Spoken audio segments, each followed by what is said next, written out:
si aan goor walba u xiriirno fadlan subscribe furo gambaleelka waqti walba goor walba xaggaagu ururka al-shabaab ayaa soo saaray amar ku socda odayaashii ergada ahaa ee soo xulay xildhibaanada baarlamaanka federaalka Soomaaliya iyo kuwa maamul goboleedyada dalka ka jira.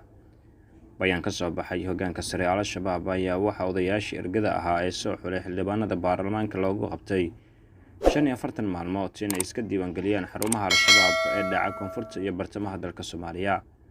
sidoo kale bayaanka ka soo baxay al-shabaab ayaa waxa uu ku qornaa luqadda Soomaaliga iyo Ingiriiska, isla markaana waxa odayaashii ergada ahaa ay ku eedeeyeen inay galeen dambiyo waaweyn. 45 maalmood ee loo qabtay ergadii soo xishay xildhibaanada baarlamaanka federaalka Soomaaliya iyo kuwa maamul goboleedyada dalka ka jira ayaa ka bilaabanaysa 15 bisha 7 2019 iyadoo ka ekooda bisha 9 2019.